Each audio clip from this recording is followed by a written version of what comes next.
Ky emision realizohet nga Telegrafi Maqedoni dhe mundësohet nga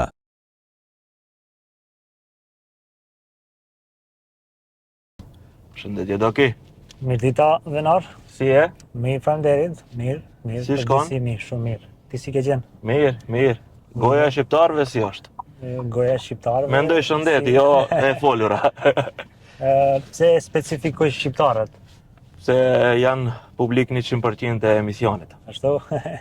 Unë mendoj se shqiptarët nuk dallojnë pej tash të bëjmë krahasimin e shqiptarëve me shtetet e zhvilluara, kom fjalën, shtetet perëndimore, atëherë nuk qëndron. Unë mendoj se ne jemi Ballkani, në përgjithësi jemi aty këtu me shëndetin oral.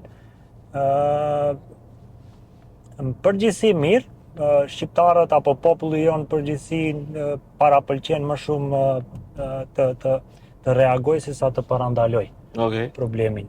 Kur janë në zot. Po, është thjesht.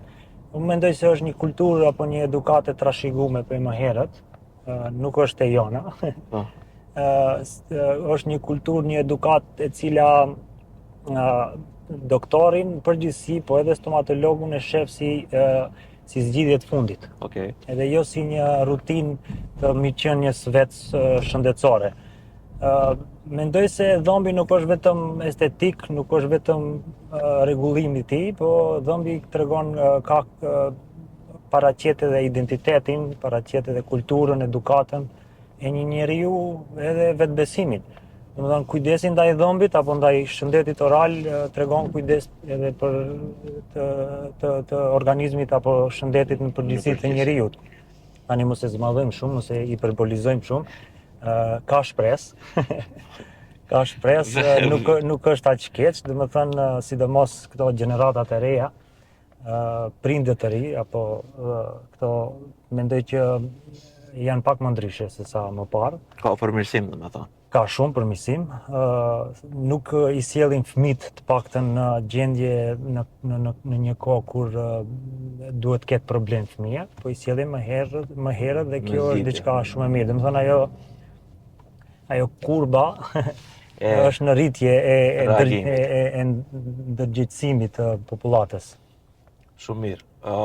Është një ndër temat e pakta që shqiptarët kanë përmirësim për këto emisione që i bëj tematike mbi gjitha. Edhe të kisha sugjeru që mos ulish në këtë karikën vetëm politikan, dhe të marrish, të kapish më shumë tematika mjekësore, më shumë se me vërtet ndikoni në popullat. Sidomos kohën e fundit çështja e mediave, çështja e teknologjisë e bën veten në rrjetet sociale e kështu me radhë. Sidomos ti me këto emisione specifike që i ke kështu, që vesh ti di ti bësh. Faleminderit. Doki, thjesht kur u dëgjova në mëngjes edhe duheshte ti marrë fëmijët e ti ndajnë shkolla edhe në çerdhe, vajza një pyetje shumë thjesht ma boni që nuk e kisha mendu. Fëmijët, domethënë prej kur duhet të fillojnë kontrollat, prej çfarë moshe, kontrollat rutinore për të qenë prindër të ndërgjegjshëm ne, edhe ata për të qenë shëndetshëm. Te ti nuk dyshoj unë se në atë drejtim je prindër i zellshëm. Mendoj se sa më herët Venar. Sa më herët që prindët ta sjellin fëmin te dentisti, jo vetëm për problemin që e ka, po edhe për edukimin e tij. Domethënë fëmijët ti e din që e kanë atë fobinë, atë frigën, jo vetëm fëmijët, po edhe të rriturit, po fëmijët e kanë më shumë të theksuar atë fobinë dhe frigën ndaj stomatologut. Që në moshën 1 vjeçare. Domethënë që në moshën kur nisin të dalin dhëmbët e parë të qumshtit, fëmia duhet sjellet që pikë pari njerë të adaptohet me ambientin e ri ku vjen, mos i krijohet stomatologu si diçka e frikshme. Si ne që e kemi pas policin më herët. Edhe stomatologun, edhe mjekun përgjithësi që e kemi pas si edukat ashtu, po domethënë kjo ishte ajo që e ceka më herët prindët e sotit, prindët modern. Kjo është arsyeja që i sjellin më herët. Ne kemi një mjeke stomatologët e klinika e cila merret me fëmijët dhe tregon që një fakt interesant që fëmijët që vinë më herët tek stomatologu dhe që vinë në mënyrë rutinare te stomatologu, krijon një lloj besimi ndaj dentistit që një besim I cili do e përcjell mendoj unë në të shumtën e rasteve gjatë gjithë jetës. Domethënë kontrollat duhet bëhen në mënyrë rutinare, jo veç për probleme, por edhe për edukim. Pastaj tek të rriturit është tjetër mohabet, është parafërsisht aty, domethënë kontrolla çdo 6 muaj apo 2 herë në vit të paktën. Edhe jo vetëm kur është problemi të vi, se nuk kushton financiarisht kontrolla, vjen vit, po problemi I cili vjen nga mos kontrolla. Ajo kushton më shumë. Ajo kushton shumë më shumë, domethënë. Kështu që pse mos vish të paktën të bësh një kontroll rutinare, të bëhet një incizim, të shifet a ka ndonjë karjes apo ndonjë prishje të mshefur e cila nuk shifet, domethënë me sy të lirë kështu. Të bëhet një pastrim I dhëmbëve që të parandalosh pastaj probleme në të ardhmen, ndaç ato të dhëmbëve, ndaç ato gingivale kështu me radhë. Të prishja tash, e përmendëm se parandalimi është më I lirë se shërimi dhe nxjerrja e dhëmbëve. Tregom të prishja çka duhet të parandalohet që mos vijë deri te prishja e dhëmbëve përveç cigares, që atë di vet personalisht. E ke fjalën sa kush ndikon në prishjen e dhëmbëve sa më shumë. Po. Mendoj se janë shumë gjëra që ndikojnë në prishjen e dhëmbëve dhe në shëndetin oral në përgjithësi. E para një dietë, mos kujdesi apo mos larja e dhëmbëve në mënyrën e duhur, domethënë të paktën 2 herë në ditë, përdorimi I fillit dentar, një herë në ditë të paktën, por edhe këto aparaturat e reja që kanë dalë tani airflow, domethënë me ajër me pluhur që janë edhe ato janë mirë të përdoren. Tjetër shkaktar mund të jenë ushqimet, dieta ditore, domethënë ajo se çfarë konsumojmë brenda ditës, sidomos ushqimet me sheqer. Janë shkaktarët kryesor të prishjen e dhëmbëve dhe në konsumimin I tepërt I tyre, se ne nuk themi tani mos përdor fare, të paktën mos teprohet, si çdo gjë, jo vetëm tek sheqernat. Ushqimet e shpejta, këto fast foodet, ndikojnë gjithashtu në prishje. Mos shkuarja te dentisti në kohë të rregullt ndikon, domethënë gjithashtu janë edhe këto veset e këqija që e cek edhe ti më herët, është pirja e duhanit, konsumimi alkoolit të tepruar, konsumimi I drogave të ndryshme, ka edhe shkaktar tjerë, siç janë për shembull pacientët me që I shtrëngojnë dhëmbët natën, pacientët që flejnë me gojë hapur, domethënë frymarrjen e kanë nëpërmjet të gojës. Uji, domethënë me që cilësia e ujit që përdorim ne këtu është pak e dyshim dhe ka mungesë të fluorit I cili ndikon në përforcimin e zmaltit. Unë mendoj kryesorja është larja, kujdesi. Domethënë larja, jo vetëm larja, po unë do kisha thënë edhe mënyra e larjes. Pastrimin mes dhëmbëve edhe Absolutisht, mënyra se si e bën larja. Ndonjëherë ka pacient që I them, domethënë më mirë t'i lajsh dhëmbët një herë në ditë se si duhet, se sa 10 herë se si s'duhet.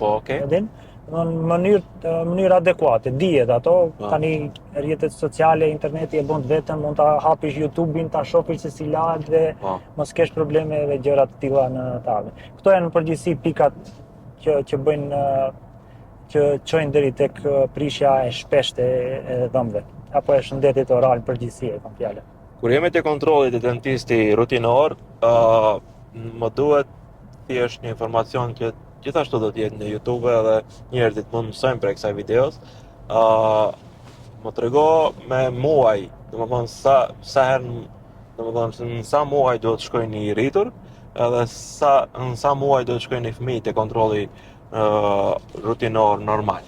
Po, e ceka edhe më herët, mendoj që tek fëmijët duhet filloj prej 1 vjeçar. Sa më herët, edhe domethënë të paktën unë bile e sugjerojmë tek fëmijët, për shembull, ta dërgosh fëmin edhe kot. Po. ta Është një vizitë, dërgosh, po. hijet, tulet e poltroni stomatologjik, ta ambientohet me atë ambientin e ri, me kariken, po të paktën edhe të marrësh një pincet me një fasho sterile të bësh sikur ja pastrosh një dhëmbë që ti po, animim. Po, absolutisht ti thuash pastaj bravo i ke rregullu dhëmbët edhe ai ndihet komod, ndihet krijon një lloj besimi. Te të rriturit mendoj që 2 javë në vit është ideale. Çdo 6 muaj. Absolutisht, çdo 6 muaj. Thjesht kontroll rutinore të bëhet ka nevojë ndonjëherë edhe për pastrime, sidomos tek pacientët që konsumojnë apo pinë duhan apo kafe të tepërt, një pastrim i mishrave apo i dhëmbëve të bëhet është shumë mirë. Këto mendoj janë 2 herë në vit është ideale po të bësh kontrolla tek mjeku, jo vetëm për arsye problematike, për vetëm dhimbje, se ekziston ai miti tek mjeku shkohet vetëm kur ke ndonjë arsye, jo për çështje, jo pa arsye, jo për edukat. Po, shpresoj se kjo do të rregullohet, do ky emision të ndikojë që njerëzit ta shpeshtojnë të ardhurën te mjeku. As nuk dyshoj në emisionin tënd. Faleminderit.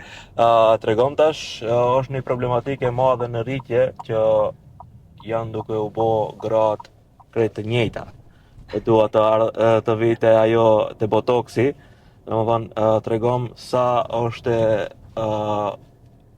e shprehur kjo edhe ti i sheh më afër pacientët edhe si është mënyra e mirë për ta bërë botoksi, jo botoks të keq.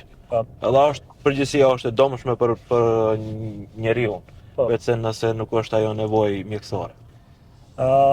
Botoksi për qejf, do të thonë. Botoksi apo edhe fillerat që përdoren acidet hyaluronik tani janë edhe trendi, janë bë shumë preparatura të shpeshta. Jo vetëm tek ne, kjo është edhe globale, është botërore. Dhe jo vetëm te femra, se bëna një paragjikim, po edhe meshkuj. Edhe mendoj që nuk është shumë e përhapur te ne sa është e përhapur në perëndim. Gjithsesi, duhet të dihet që botoksi dhe fillerat, sidomos botoksi, nuk është vetëm diçka që përmirëson estetikën e njeriut. Është edhe terapi mjekësore. Mund të përdoret edhe për terapi mjekësore. Për shembull, mund të përdoret në rastet kur tek pacientët që bëjnë shtrëngimin e dhëmbëve, bruksizëm, sidomos natën në mënyrë të pavullnetshme, sidomos natën kur flenë, injektohet në muskull dhe ajo jo që bën mjekimin, po i bën e zbut. Dhimbjen e cila vjen të nesërmen me anë të paralizës së përkohshme. Të dinë edhe shikuesit, domethënë ta thjeshtësoj. Botoksi është toksin e cila bën në thojza paralizën e përkohshme të muskulit ku injektohet, ndërsa acidi hyaluronik apo fillerat bëjnë mbushjen. Tani botoksi tash mund të përdoret edhe për çështje mjekësore, nëse dihet përdoret edhe për djersitje tek pacientët me djersitje të mëdha, për shembull që kanë. Kështu me radhë. Tani kjo puna se kush duhet ta aplikojë, ajo dihet. Domethënë njerëzit të cilët kanë mbaruar profesione edhe shkolla për një gjë të tillë, domethënë kush janë ata, është stomatologu, është një kirurg oral, është kirurgu maksilofacial, është dermatologu, frizerja e lagjes. Tani po nuk duhet të jetë ashtu. Ka iniciativë tash, nuk e di a ke marrë vesh, por në qeveri ka kalu, ku vend do të kaloje, se do të caktohet sakt me ligj kush mund ta përdor. Këtë nuk e di, këtë informacion, po është e vonshme bile. Është diçka shumë e mirë, sepse kanë filluar, jo që dua të shaj ndonjë profesion, të gjitha profesionet janë të mira, mirë po kur përzihen profesionet nuk është mirë. Domethënë dihet, këto janë aplikime mjekësore dhe këto dihet kush duhet t'i bëj, sepse fundja një mjek ka një lloj certifikate, një lloj trajnimi për një gjë të tillë. dhe kanë edhe klienti apo pacienti I cili e bën një gjë të tillë ka një backup, një mbështetje se ku mund të Thjesht e di drejtohet. anatomin, ku është muskuli, ku është nervi. Anatominë e fytyrës, muskulit, nervit, enëve të gjakut, po edhe sikur të ndodh, domethënë nuk është problemi I injektimit të tyre. Edhe në për konferenca apo sajeme, simpoziume të ndryshme nuk është kur jepen ligjërata nuk jepen ligjërata më shumë për injektimin apo aplikimin e tyre se sa për menaxhimin e komplikimeve të cilat mund të vinë prej saj. Më kupton? Dhe të cilat janë të shumta. Domethënë mund të vijë nekroz, mund të vijë deri te ndonjë infeksion I madh, mund të vijë deri te ndonjë paralizë apo verbërim I pacientit. Qa do bëj frizerja në atë rast? Çfarë mund të bëj? Do çojë ndihmë shpejt. Do çojë mjeku përsëri. Kështu që duhet të ketë kujdes, kujt I besohet një gjë e tillë. Domethënë nuk është problem estetika sa është problem rreziku I cili vjen pastaj.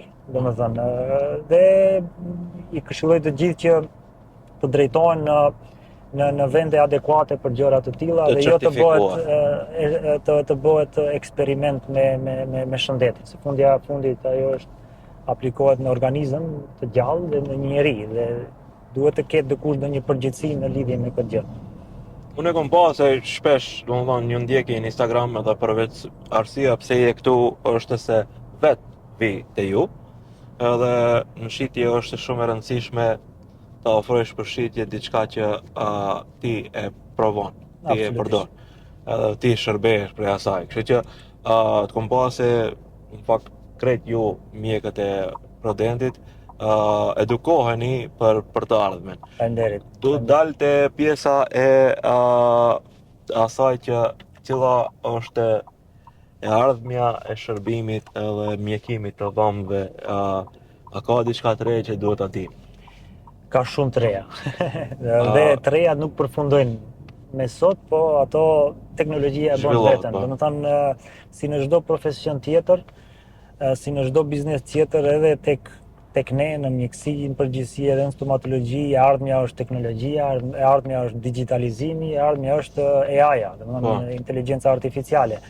Vetëm ka vite që aplikohet, domethënë puna e digitalizimit. Në klinik ne kemi ka vite që kemi në laboratorin ton CAD/CAM aparatura, kemi printer 3D, ka 2-3 vite që aplikojmë në klinikë edhe skanerin intraoral, domethënë që është diçka jashtëzakonshme e mirë.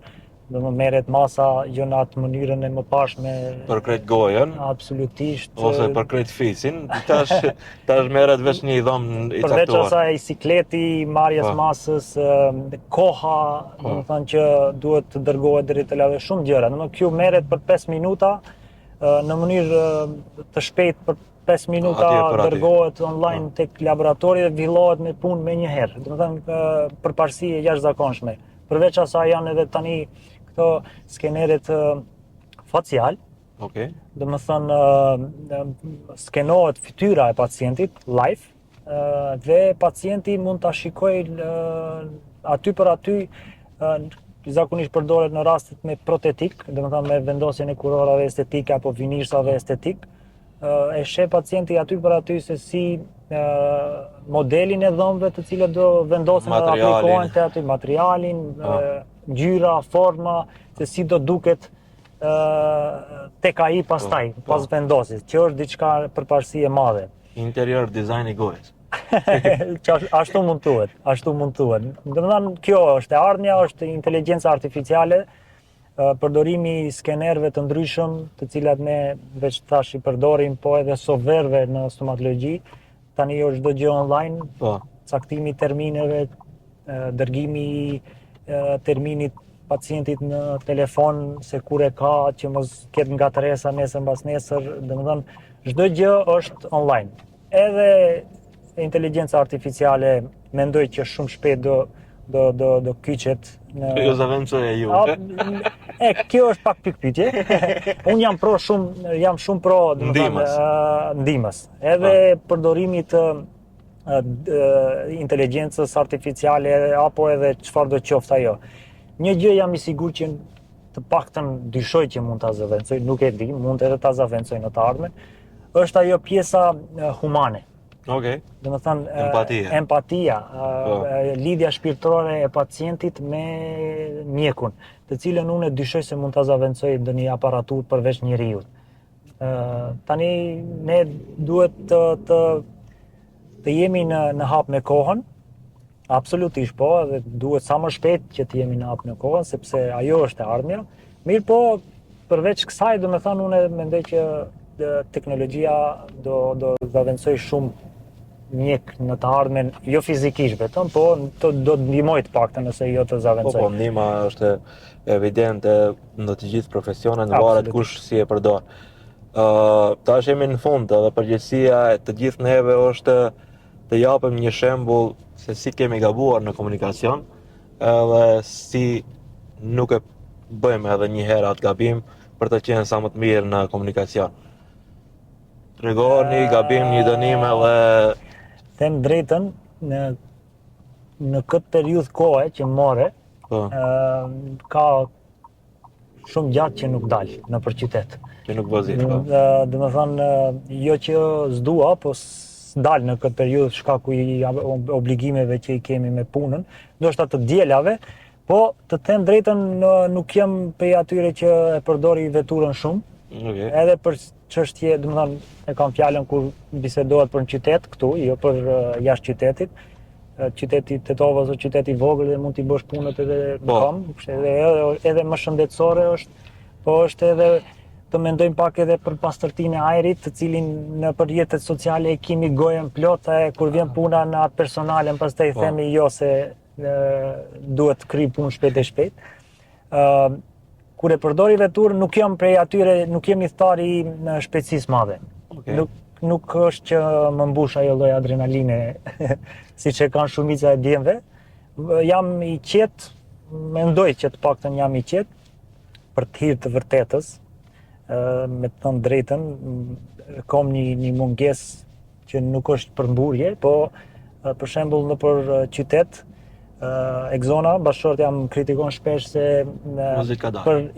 për relacionet shkurta harroj ta mbaj rrypin, që nuk është mirë, të paktën normal, nuk harroj çdo herë, po të paktën mundohem që ta përmirësoj një gabim të tillë, sidomos para fëmijëve, sepse nuk është vetëm çështje sigurie, po edhe çështje edukimi ndaj fëmijëve.